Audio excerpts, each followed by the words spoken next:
Good day and welcome to Q1FY27 earnings call of eClerx Services Ltd. Please note that this webinar will be recorded. To take us through the results today and to answer your questions, we have with us the top management of eClerx, represented by Kapil Jain, Managing Director and Group CEO, and Srinivasan Nadadur, Chief Financial Officer. We will start the call with brief opening remarks by Kapil, which will be then followed by Srinivasan, who will be sharing the financial update, and then we'll open the floor for Q&A session. As usual, I would like to remind that anything that is mentioned on this call that gives any outlook for the future or which can be construed as forward-looking statement must be viewed in conjunction with the risks and uncertainties that we face. These risks and uncertainties are included but not limited to what we have mentioned in the prospectus filed with SEBI and subsequent annual reports, which you can find on our website. Having said that, I will now hand over the floor to Kapil. Over to you, Kapil. Thank you, Asha, and good evening, everyone. Q1 operating revenue was $125.9 million, up 15.2% year-on-year, with 2.8% sequential growth, our 12th consecutive quarter of sequential growth, reflecting consistent execution even in a mixed operating environment. INR revenue for the quarter was 11,524 million, up 23% year-on-year. Operating EBITDA was INR 2,652 million at a margin of 23%. PAT stood at INR 1,643 million at a margin of 14%. The sequential margin decline was driven mainly by wage increases. Strong revenue growth absorbed much of this impact, and we delivered healthy profitability while continuing to invest in our people and technology. New deals wins were $41 million, up 25% year-on-year, reflecting the momentum built over recent quarters. Client conversations remain healthy across the business and our service lines, which gives us confidence going forward. Analytics and automation grew 7% sequentially, well ahead of the company average, and has now crossed a $100 million annual run rate, an important milestone for us. Our goal is to steadily increase the share of technology-led services in our business and stay relevant for our clients. I'll also give a brief overview on the vertical updates and some of the client wins. On the high-tech side, the outlook remains positive. Clients continue to invest in transformation programs. Demand for our AI and technology capabilities remains strong in this vertical. Emerging business, led by finance and accounting, this business has delivered strong growth for the fourth consecutive quarter.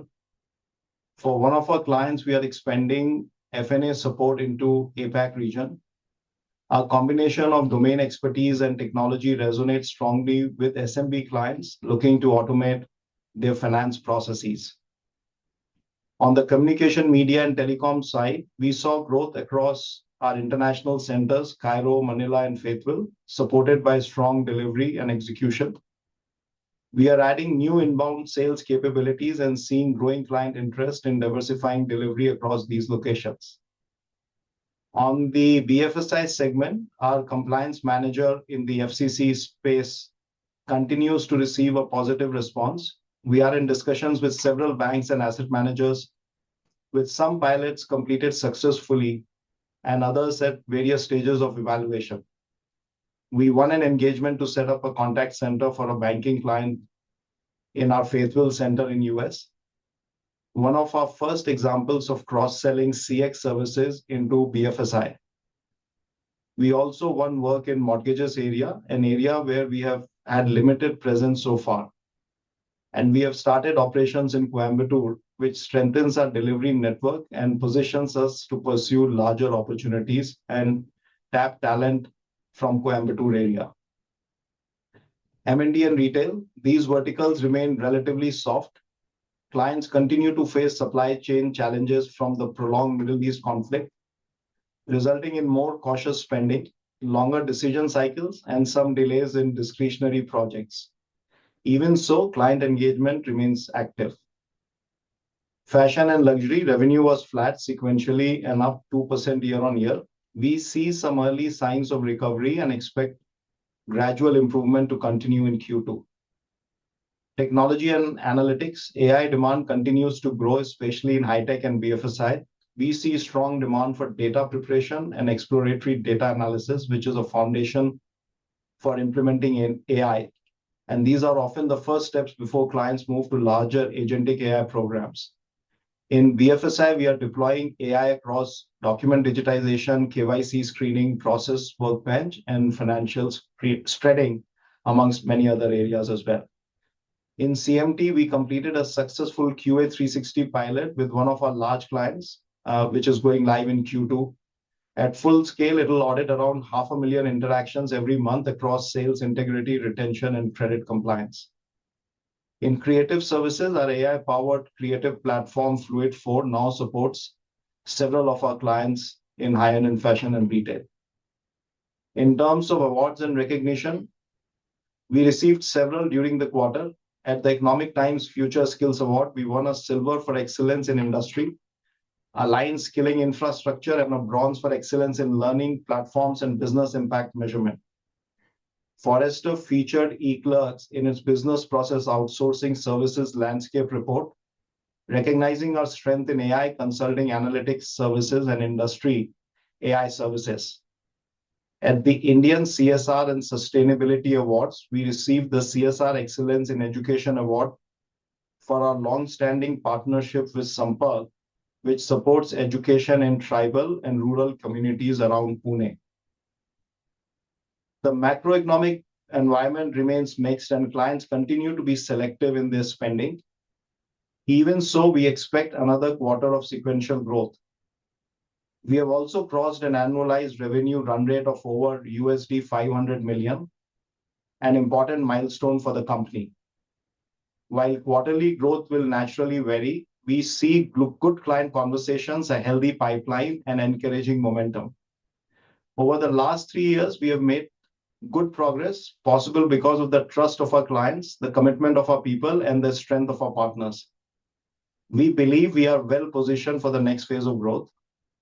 Finally, we plan to host an investor day later this quarter, giving investors a deeper understanding of our capabilities, strategy, and the leadership team. We will share details soon with you all.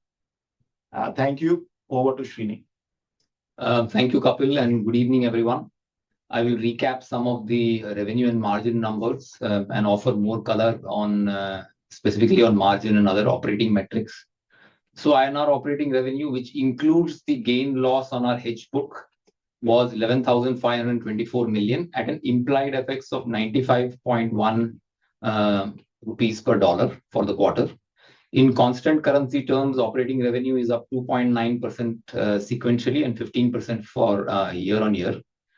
Including other income of 179 million, total revenue is 11,702 million, up 3.1% sequentially and 24% for the full year. Other income is lower during the quarter because of lower investable surplus. The net operating cash flow for the quarter is 1,073 million. The OCF to EBITDA ratio is 38%. And as you must be aware, Q1 is lower than the average, as annual variable payouts for FY26 are paid out in this quarter. Operating EBITDA Q1Q is down 260 bps, primarily because of wage increments, which contributed 210 bps out of the 260. Spend on computers and network infrastructure contributing 40 bps. And this was partially offset by a reduction of 60 bps in S&D. On a Y-on-Y basis, operating EBITDA is down by 96 bps. EBITDA, including other income, is down 330 bps Q1Q and 64 bps Y-on-Y. Utilization in Q1 is 76.5%, which is higher than what we saw in Q4. Total headcount is down by 0.6% Q1Q, but headcount billed to clients was up because of the higher utilization. In this quarter, there is a slight reduction in seat count as some production seats were refitted. We are in fact adding additional capacity across our delivery centers in India. That is Mumbai, Pune, Chandigarh, Mohali, and Coimbatore. These facilities will become operational in a staggered manner over the next 3 to 4 months and increase seat count by about 1,600 seats in aggregate. This is also the reason for the increase in Ind AS depreciation and interest costs for this quarter. On other key metrics, DSO is at 79, attrition is at 21%, which is about the same as the previous quarter. For a few quarters now, our tech and analytics book has grown faster than firm average. As you are aware, we set up operations in Cairo and Lima for 12 to 15 months back, and we are very pleased to see the growth in these new locations. Manila also has performed very well. Headcount there has doubled in the last 15 months. As you may be aware, these locations operate at a lower gross margin than India, and the change in revenue mix will have some downside on margin. We are also seeing an uptick in G&A cost, especially for computers, servers, and networking infrastructure. Despite all of these, we are confident of meeting the stated EBITDA range of 24 to 28% for the full year. Thank you, everyone. And with this, we conclude our prepared remarks, and we can now move on to the Q&A. Back to you, Asha. Thank you, Srini. Thank you, Kapil. We'll now begin the Q&A session. Request to all participants to click on raise hand icon to ask questions. We have first question from the line of Yash Goenka. Yash, please go ahead. I have unmuted your line, but before that, please let us know your organization name. Hi, this is Yash from Auriga Capital. My first question is on growth for the BFI segment, which has been lagging behind the company growth. So, is this an area of concern, and by when do you see it catching up with the company growth or even going ahead of it? Thanks, Yash. So, Yash, as you would see that this quarter, if you compare against Q4, it's a flattish growth. We are flat. And Q4 compared to the previous Q3 of the previous fiscal year was I think -3.5%. So if you see the gradient is moving in the positive direction, and with the pipeline and the discussions we are having, we are confident to change the tide and bring it to in the positive territory. Any timelines on it? I think we should see momentum build up and giving us benefits starting in H2. Okay, and second would be there is an increase in tech services headcount. So, is this an investment which you're making? Can you talk more about this? Which part of the business is this for, and by when do you see it paying off? So yes, yes, it's a mix of investments on AI, creating up AI COE, doing a lot of pilots, also enhancing the functionality of our products, as I've been saying in the previous earnings call. I think in terms of we are constantly looking at in terms of the value it is giving to our clients, both in terms of the wins on tech and analytics, as well as in terms of the conversions that we are having. And as you would see, our tech and analytics business, which is a primary surrogate for the investments that we are making on AI, is around 7%, which is higher than the company overall growth. That's number one. And number two, in all our discussions, we are pivoting and leading it with AI and generative AI. So I think it's hard to say, look, if I have put in X number of people, will I get Y? I think the growth momentum, the conversions, staying in the margin range of 24 to 28% are all the factors that will ensure that we are looking at the ROI and we are getting the right benefit. And what is the mind share you are getting with the clients when they are having discussions on the AI, and how do they implement which process or area they should pick in? Can we help them accelerate on their AI implementation? So that's the matrix that we are looking at. Okay, thank you.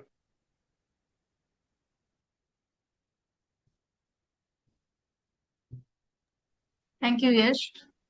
We have next question from the line of Sandeep Shah from Equirus Securities. Sandeep, please go ahead.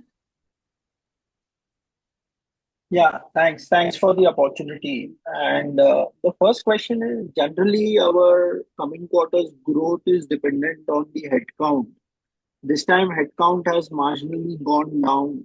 So is it to read slightly softer quarter in the coming quarters, or it is more to do with an effort to improve utilization and AI-led productivity, which is driving to slightly higher utilization and lower employees?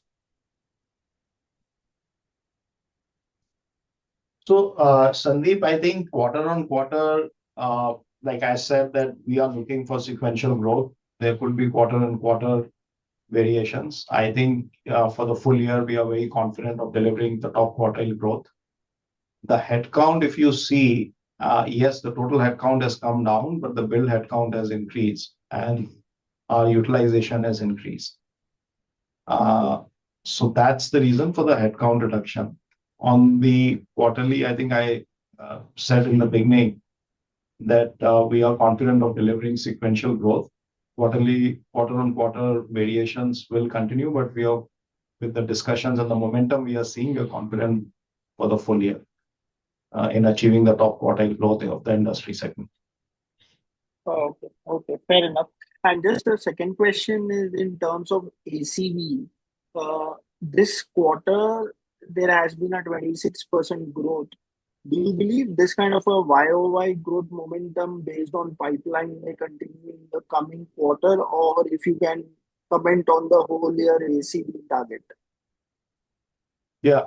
So, Sandeep, for full year, last year we delivered around $170 million ACV. And I think what we are aspiring for is to definitely do at least what we did last year and grow on that number, because that will give us a good tailwind as we enter 27, 28. So that's what we are expecting. And I think at this stage, I see no reasons as to why we are not marching towards the goal that we have set ourselves for. Okay, okay. I will come in the follow-up. Thanks.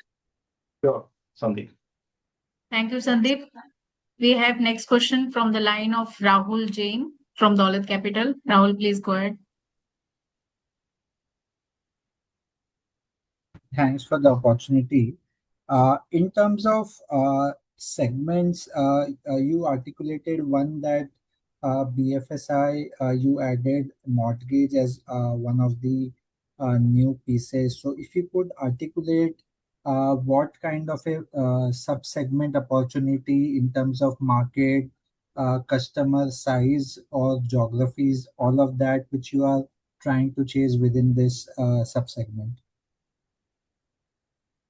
So, Rahul, I think on BFSI, we are seeing opportunities across the regions, APAC, EMEA, as well as in US, across FCC, across trade, and all of them, like in trade lifecycle, we are looking at AI in terms of how they can use AI, because we understand the front to back of the process and we understand the client's business. So that's where the discussions are leading. As I said, that we also won a CX engagement for FS clients, which is the first cross-sell, because CX was predominantly for our communication, media, and telecom, and we will continue to focus on that as well. So we will continue to see how do we cross-sell, upsell our existing offerings into FS segment. So broadly, that's the composition. I hope I've answered your question. Yeah, thanks for that, color. One piece which I think you also mentioned that you are chasing mortgage as a area within BFSI, if I heard it right. So my question was more specific to the mortgage customer opportunity. Okay, so sorry. So let me take that, and Rahul, thanks. So what we mentioned is that we've had a couple of clients talking to us about mortgages, and we have some momentum in that area. We're going to start doing work in that. Now, as it becomes meaningful, we will have to then decide who we go after and which clients do we pitch to. But at the moment, I think our focus is on making sure that these initial 2 engagements are successful. So I think anything beyond that will come later. Okay, and this is in US, is that understanding right? That's correct. And it's refinance or origination, anything if you would like to add? I'll have to check that. On the servicing side. servicing. Yeah. The reason I was trying to understand that we have seen the volatility in the origination side of it is extremely high, for the BPO companies, while servicing is definitely far more annuity by behavior. So that's the reason I was trying to understand. Thank you so much. Thanks, Rob. Thanks, Rahul. We have next question from the line of Shraddha Agarwal from MSEC Securities. Shraddha, please go ahead. Just two questions. One is on margins, when you called out the puts and takes for this quarter, rupee depreciation was not called out. So didn't we see any mitigating impact of currency movement on margins? Yeah, so I think the impact of excluding FX, I think the impact on quarter on delivery would have been 330 basis, so of which majority would have been increments. G&A, S&D would largely have set themselves off. So I think the impact of FX for us would have been 0.5% or so, 50 bips or so, quarter on quarter. Okay. And secondly, I think Kapil, last time we had indicated that there's a US government regulation on offshore call operations that was being monitored. So what is the status on that? And in relation to that, we've seen some softness in our CMT vertical. So is it to do with some regulation change in the US? Shraddha, no. I think there is no further change in either direction from what we reported in the last quarter.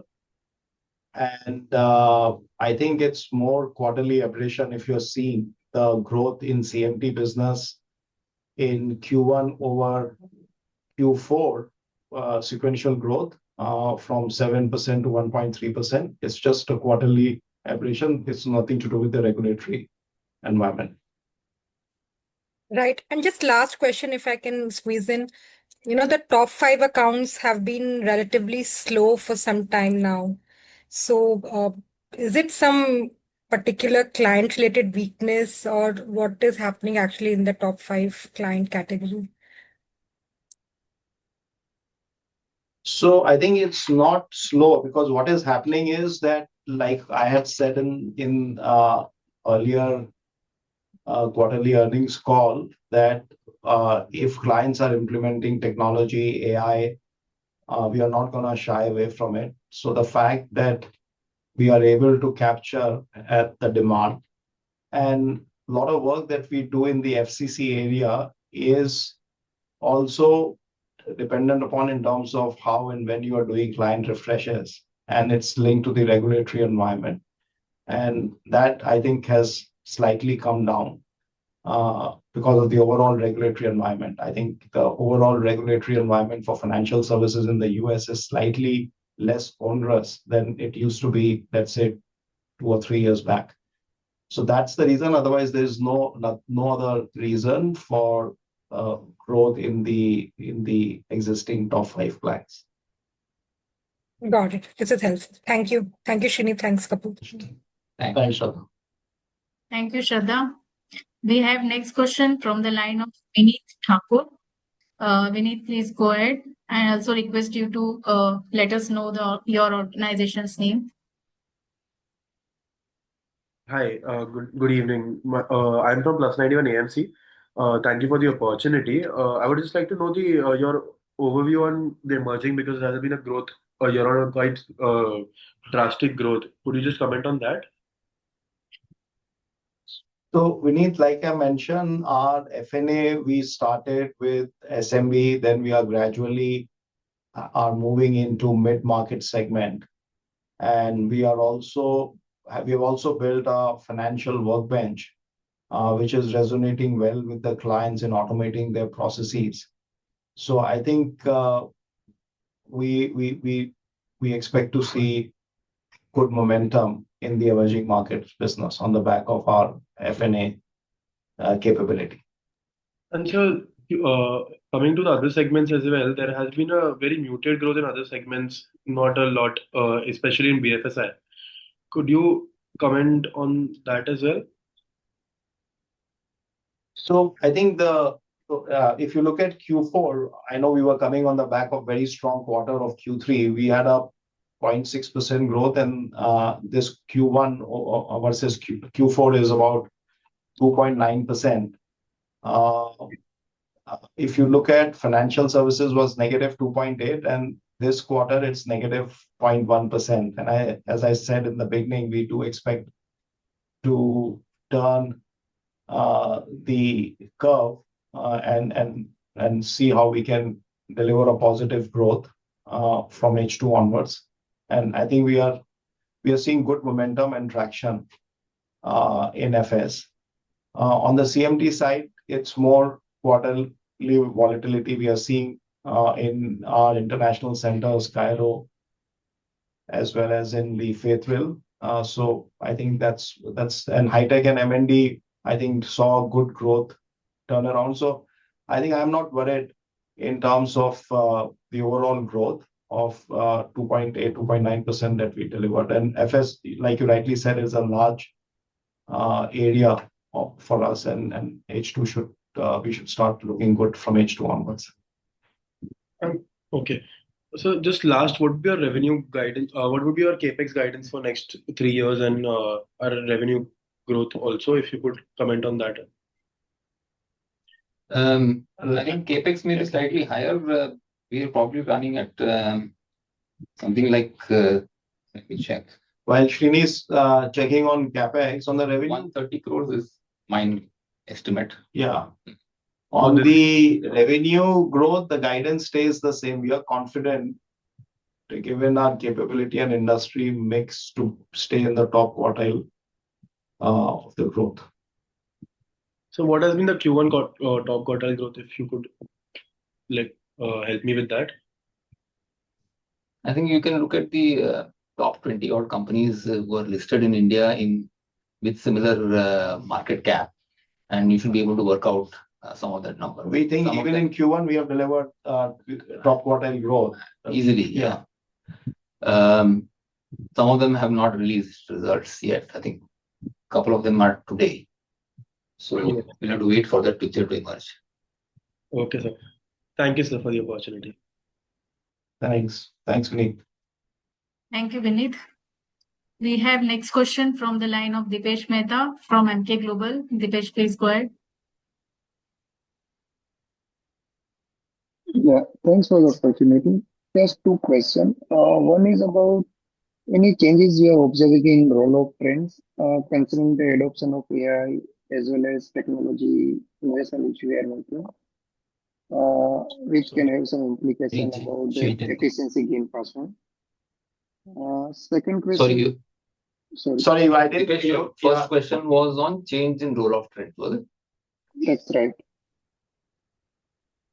Okay. And second question is on the just outlook on 2 verticals. One is CMT. Second is fashion and luxury. You said we are seeing early signs of green shoot. Typically, Q2 is a seasonal weakness in that vertical. So if you can provide context with that seasonality. Yeah, I'll do that. I'll do that on CLX. You want to talk about? I couldn't hear. Okay. The voice was not clear. So on CLX, you are right that Q2 is soft, but if we look at YOY comparison between for H1 to H1, we think that we will still be up for fashion and luxury. I think your first question was on, so I think full year for CLX was probably around 0 to 2%. I think we should be able to do a little better this year. Your first question was whether we are seeing any change in roll-off trends. So generally, roll-off tends to be volatile because if you're doing some short-term work and that ends, then that will show up in the roll-off. So it tends to be volatile. It is not fully predictable. There are quarters where not much roll-off happens, and there are quarters where there is a lot of roll-off. But generally, if you look at in a 4-quarter period, then it is generally between 15 and 20% of revenues for the year. And we expect that should broadly hold up this year as well. Understand. Thank you. Thank you, Dipesh. We have next question from the line of Rohit Thorat from Axis Capital. Rohit, please go ahead.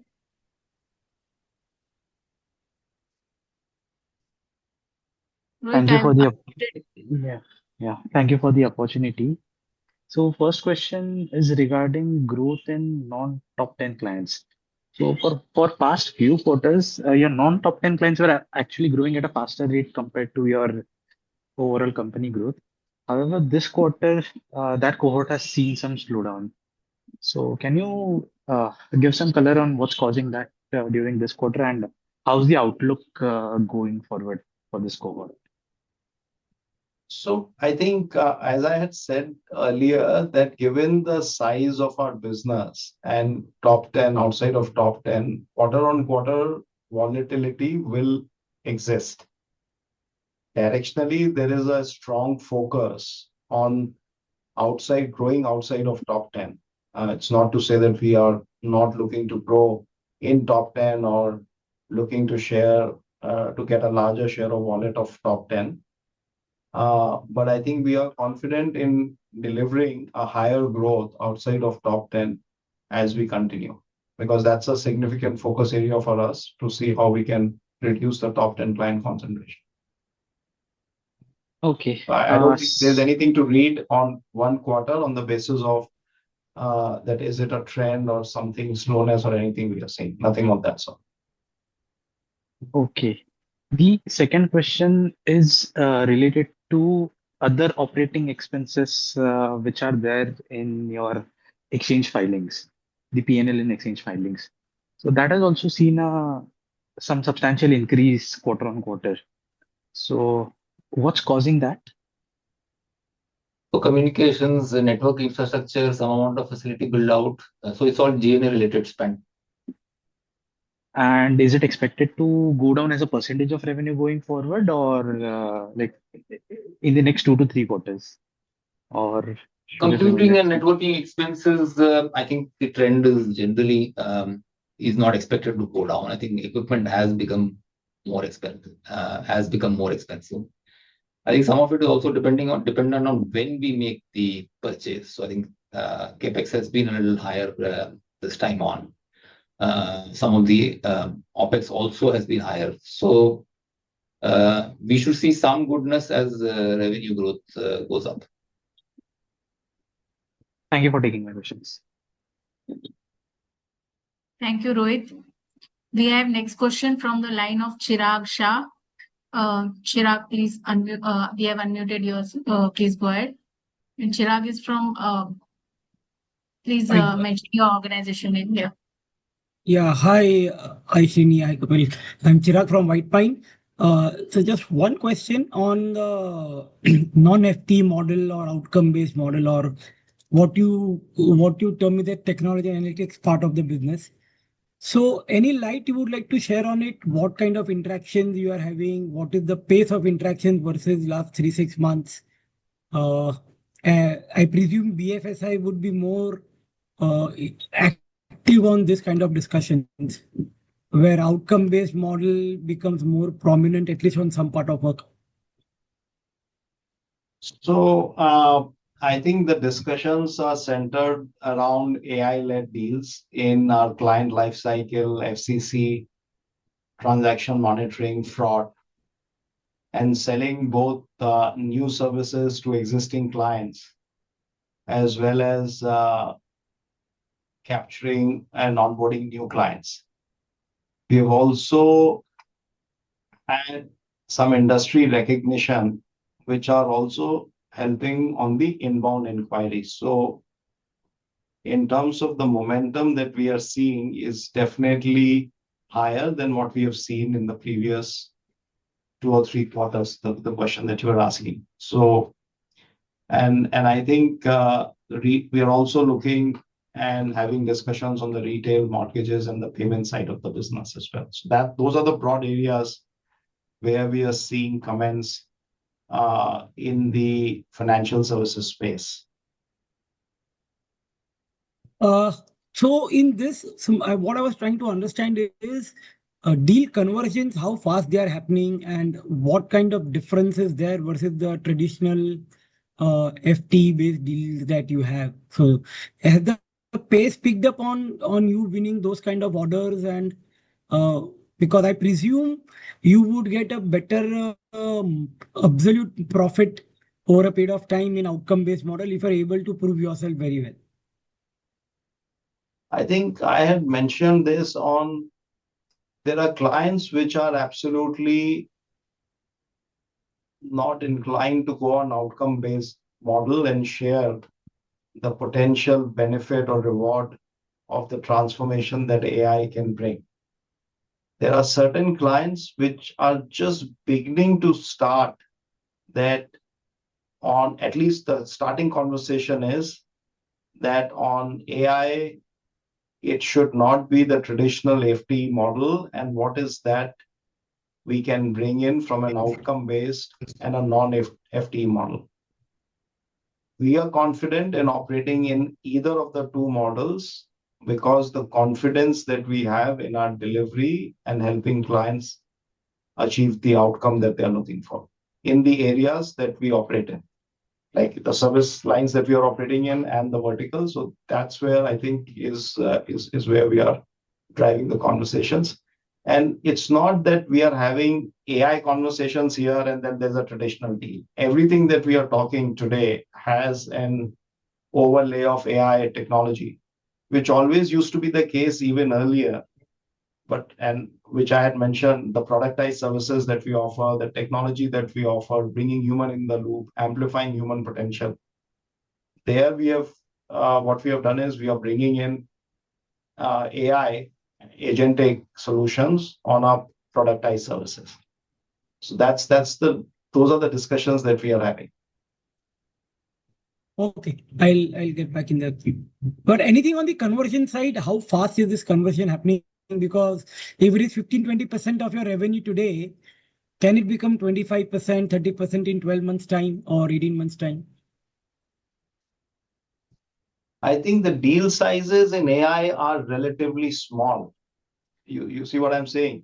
So what is happening is it's like icing on the cake. So can it become 20 or 25%? I don't know.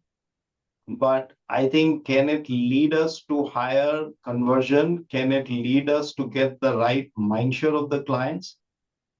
Can it lead us to pivot our organization in the right direction? The answer is yes to all these questions. Okay, thank you. You answered it. Thank you. Thanks. Thank you, Chirag. We have next question from the line of Girish Pai from BOB Capital Markets. Girish, please go ahead.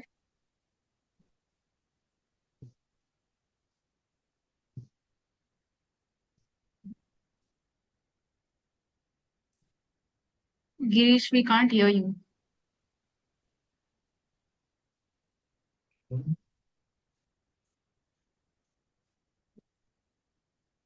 Girish, you need to unmute yourself.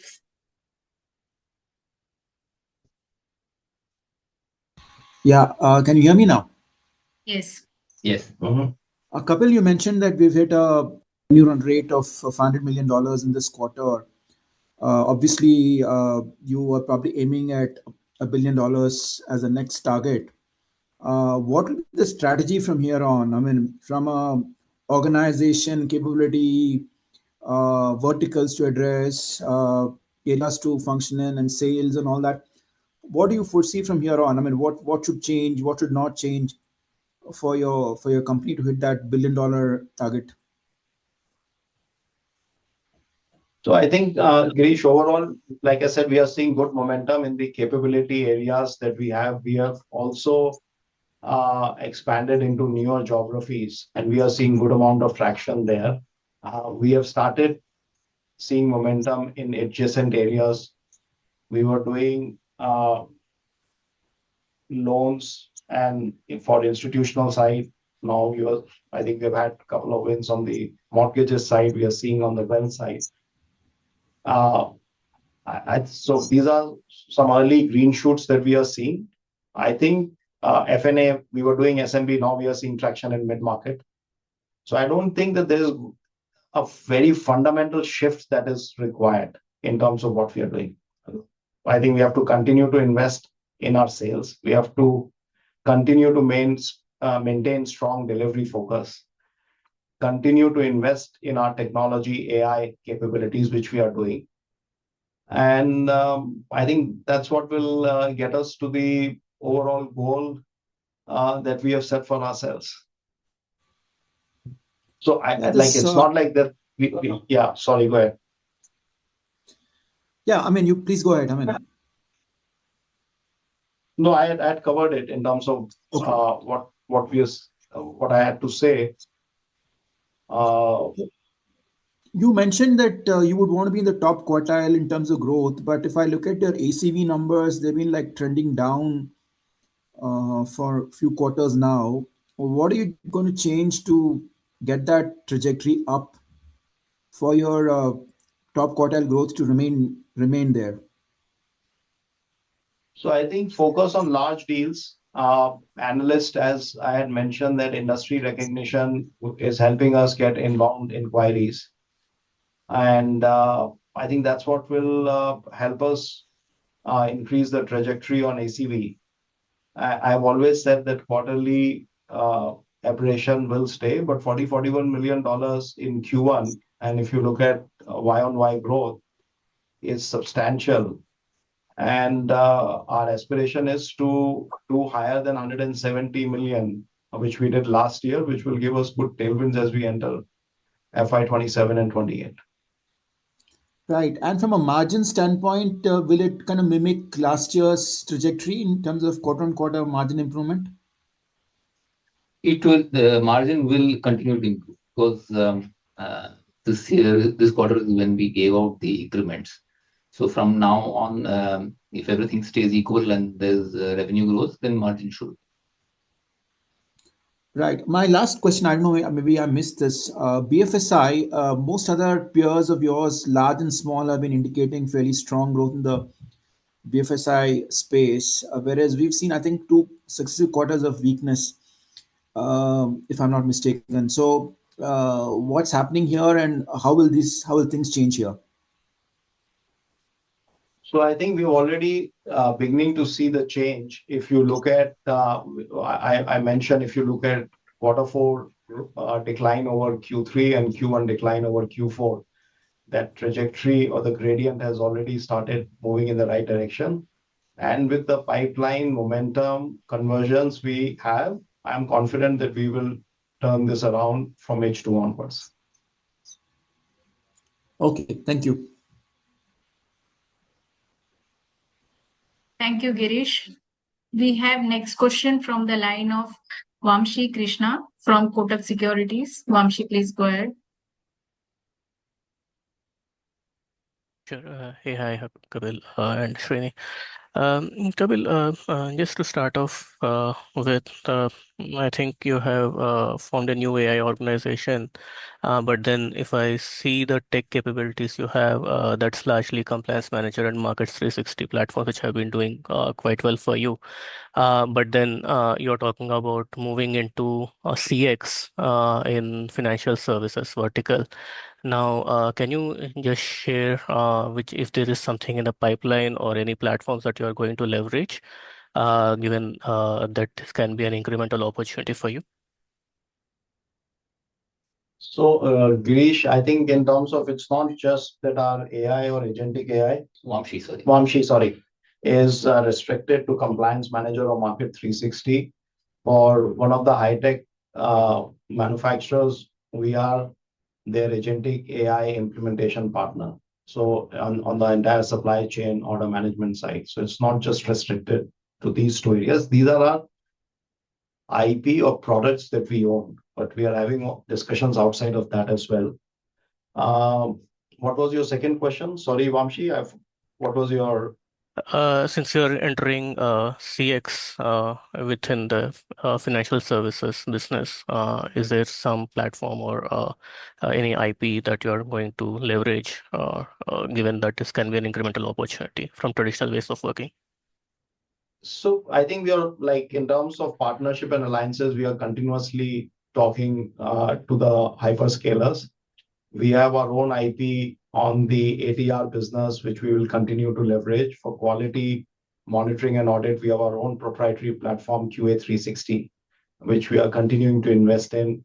And I think in my opening remarks, I had mentioned that we have had a win and the number of transactions we'll be able to monitor on the back of QA360. And last is our agent assist. And so that's broadly what we are doing in the CX space, as also working with the client led technology platform. Because what is happening is in CX, a lot of clients are implementing technology at their end.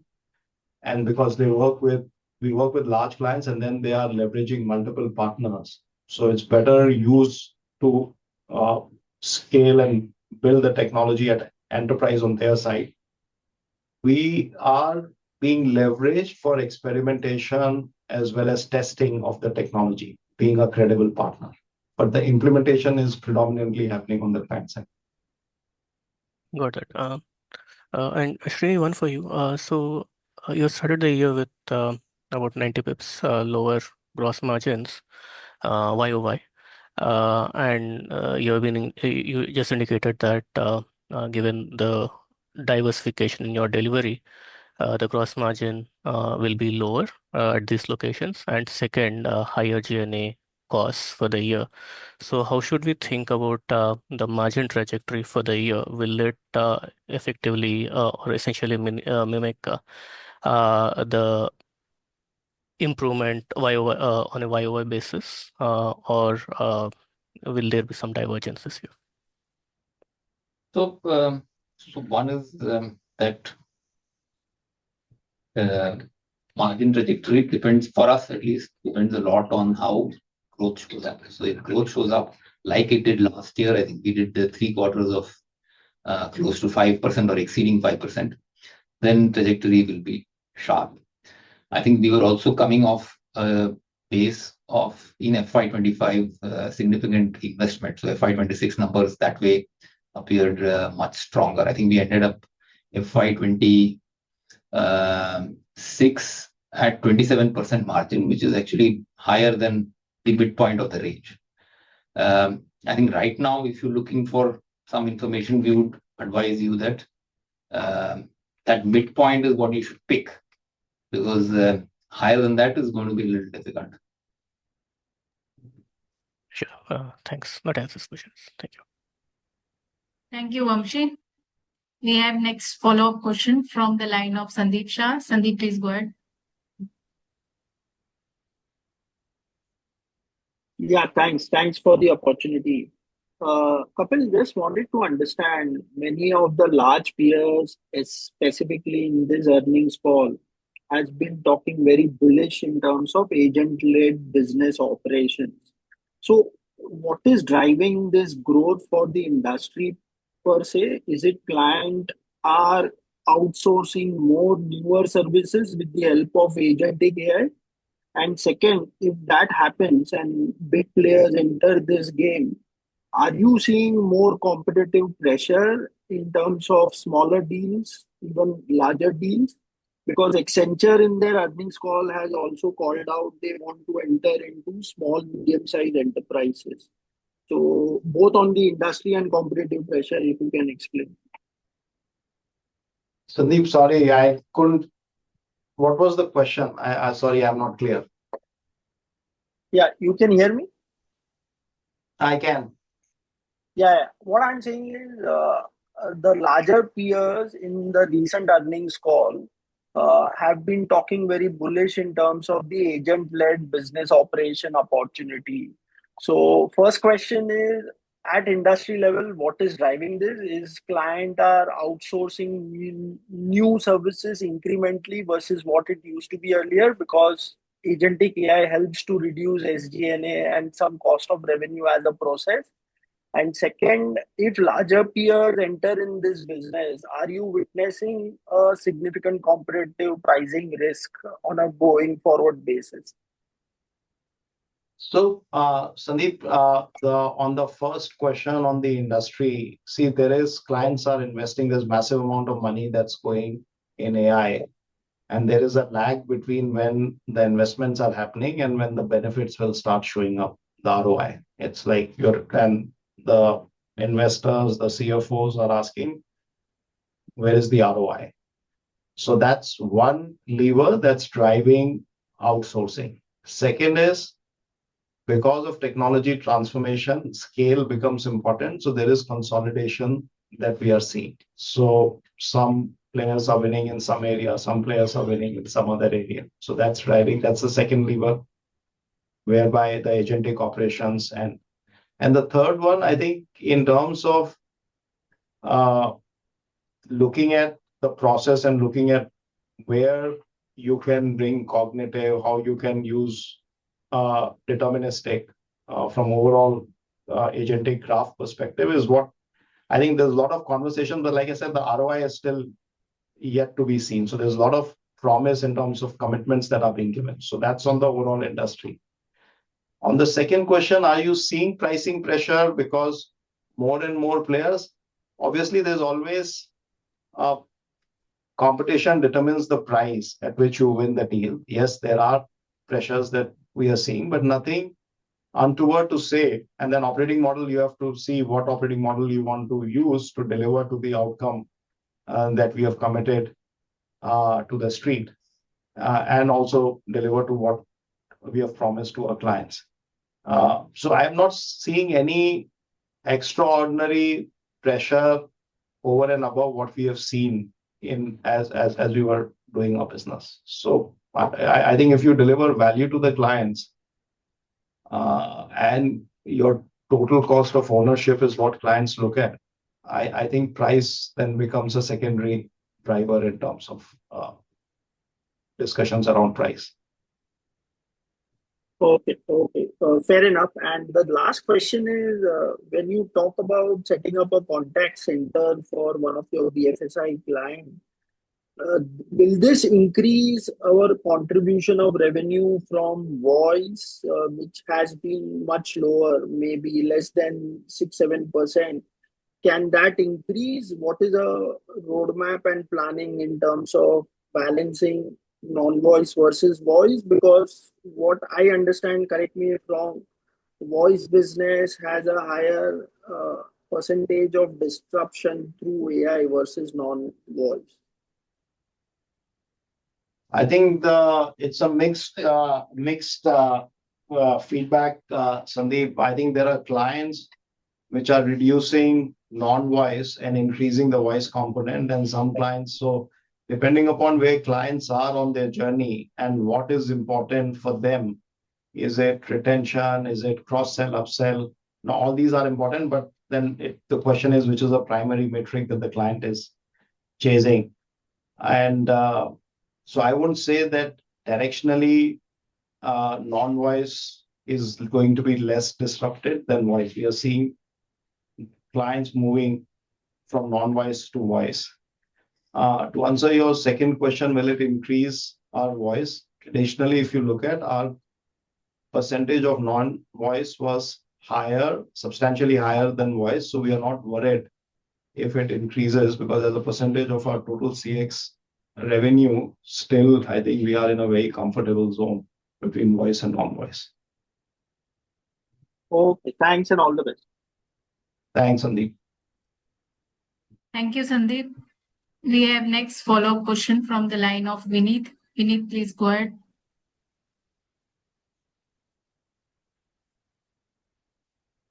Hi, hi, sir. I could not get the CapEx number for the next 3 years. You said 130 for this quarter or this whole year itself?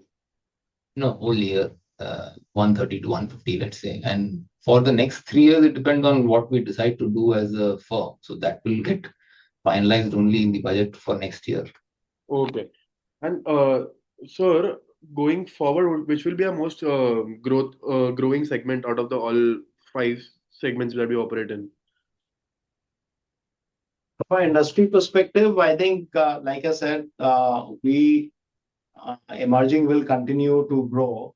BFSI, we have to turn the tide. It's a large segment for us.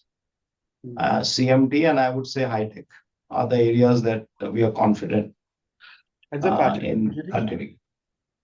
Fashion and luxury, see, it's a small segment, but Q2 for fashion and luxury because of the holiday season in Europe is usually soft.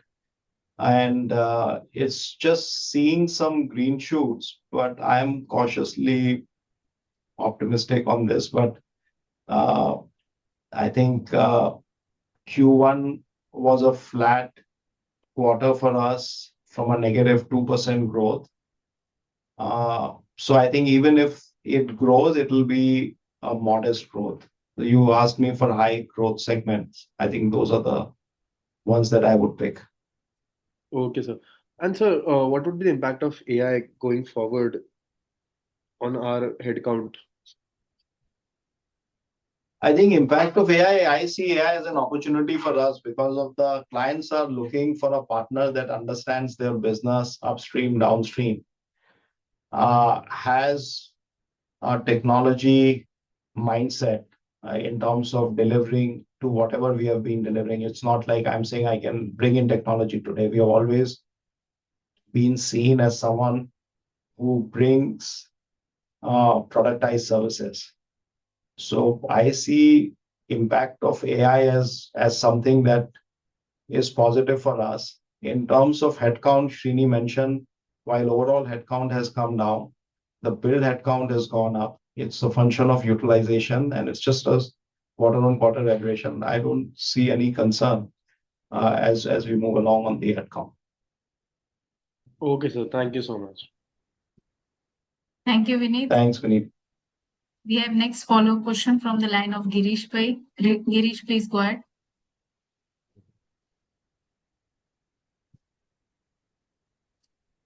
Audible? Yes, you're audible. Okay. Kapil, slightly long-term question on margins. You have probably among the best margins amongst your peers. When you look at growth from 500 million to a billion or maybe even higher going forward, what do you see is a directional view on margins? I mean, do you think it's going to trend down or you're going to hold up broadly in the same range?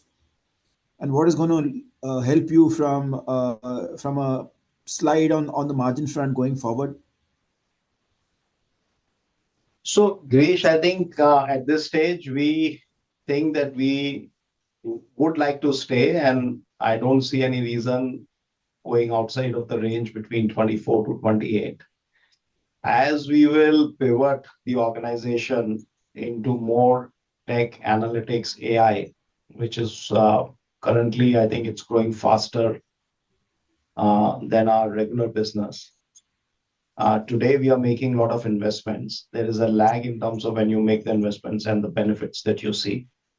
So I think if we continue in this direction and if we are able to get to 30 to 40% of our revenue coming in from tech analytics, AI, I think that despite the competitive pressure, we should be able to hold the margins in this range. I think the unique thing why we have been able to deliver higher margin, we operate in competitive environment is because of the technology that we bring in and the domain and the understanding of client business. Okay, thank you. Thanks, Girish. Thank you, Girish. We'll take last question from the line of Varun Bang, an individual investor. Varun, please go ahead.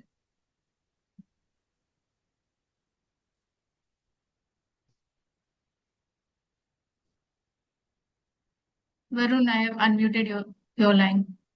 Yeah, I am from Bandhan Life Insurance. So my first question is basically one of the focus areas, for us was to sort of move from domain specific opportunities to cross-selling. How do you see the cross-selling initiative has started playing out for us? And is the biggest growth opportunity today winning new clients, or it is sort of increasing wallet share within the existing ones? How do you see it?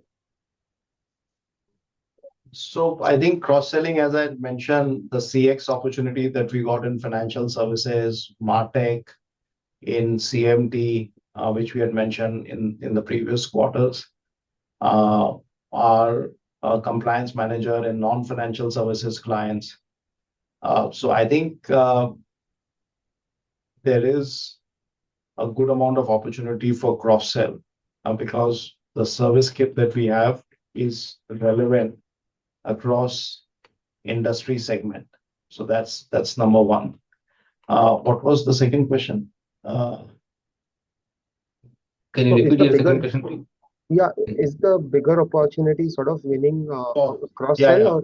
Yeah. It's on both. I see the growth aspirations that we have. We have to win new logos. We have to continue to grow in our existing clients outside of top 10 because that will reduce our client concentration.